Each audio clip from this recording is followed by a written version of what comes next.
नमस्कार प्रिय मित्रों, आप सभी हिंदी साहित्य प्रेमियों का अंतर्दृष्टि परीक्षा कोचिंग सेंटर में हार्दिक स्वागत है। इसी के साथ मैं आप लोगों के समक्ष फिर से उपस्थित हूँ एक नए टॉपिक के साथ, जिसमें से हमने वर्णमाला के विषय में अध्ययन किया था। आज हम पहले हमने स्वरों के बारे में, सारा स्वर कितने होते हैं, कुल स्वर कितने होते हैं, मूल स्वर कितने होते हैं, उसके बारे में विचार कर चुके हैं।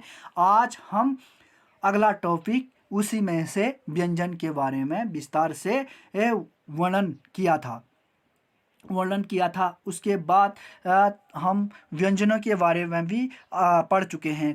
व्यंजन कितने होते हैं और कुल व्यंजन कितने होते हैं, अर्धस्वर व्यंजन किसे कहते हैं, और व्यंजनों का वर्गीकरण से संबंध में हमने पढ़ चुके थे। आगे व्यंजन को कितने वर्गों में बांटा जाता है, जैसे क वर्ग हो गया, च वर्ग हो गया, ट वर्ग हो गया, त वर्ग हो गया, प वर्ग हो गया, य र ल व तालबी स मूर्धांती स दांती स ह अक्ष तर ज्ञ, ये भी हम पढ़ चुके थे। आगे हम स्थान के आधार पर भी व्यंजनों का हम विस्तार से जानकारी यहाँ पर दे दी थी। जैसे स्पर्श व्यंजन कितने होते हैं, अंतरस्थ व्यंजन कितने होते हैं, ऊष्म और संघर्षी व्यंजन कितने होते हैं, कौन कौन से हैं, संयुक्त व्यंजन कौन कौन से हैं और कितने होते हैं, उच्छिप्त व्यंजन कौन कौन से हैं और कितने होते हैं, लुंठित या प्रकंपित व्यंजन कौन से हैं, पार्श्विक व्यंजन कौन से हैं, वश्य व्यंजन कौन से हैं, ये संपूर्ण जानकारी हम ग्रहण कर चुके थे।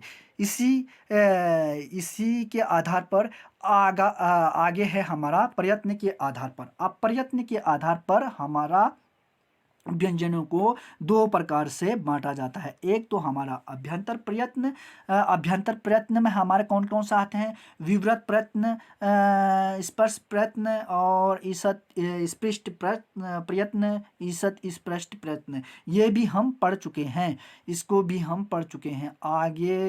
आगे जाता है बाह्य प्रयत्न के आधार पर। बाह्य प्रयत्न के आधार पर भी हम पढ़ चुके हैं। बाह्य प्रयत्न घोष के आधार पर और प्राण के आधार पर, ये भी पढ़ चुके हैं। आज हमारा महत्वपूर्ण है ये यहाँ पर।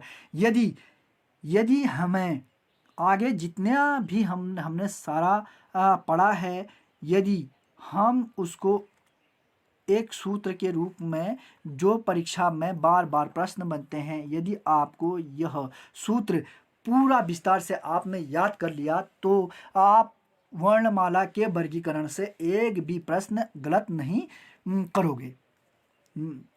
जैसे हमारा महत्वपूर्ण है अकूह विसर्जिया नाम कंठ, और इचु यशा नाम तालु, और ऋतु रसा नाम मूर्धा, लितु लसा नाम दंता, उप मध्या नाम मोष्टा, एदे तो कंठ तालु, और ओदो तो कंठोस्त, और वकारस्य दंतोष्ट।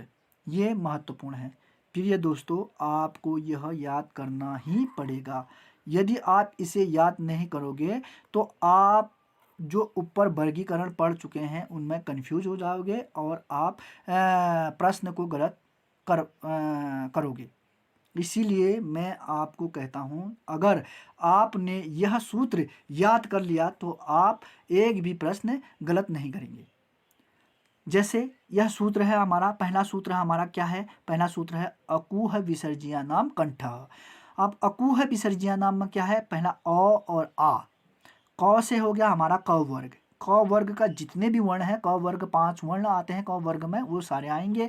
और लास्ट क्या है हमारा, ह आएगा और विसर्ग आएगा।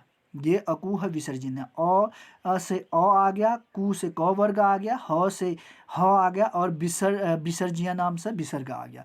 उस विसर्जिया नाम अब है ईचु यशा नाम तालु। ई से ई, छोटी ई और बड़ी ई, चू से चौ वर्ग, और य आएगा और तालबी सौ आएगा।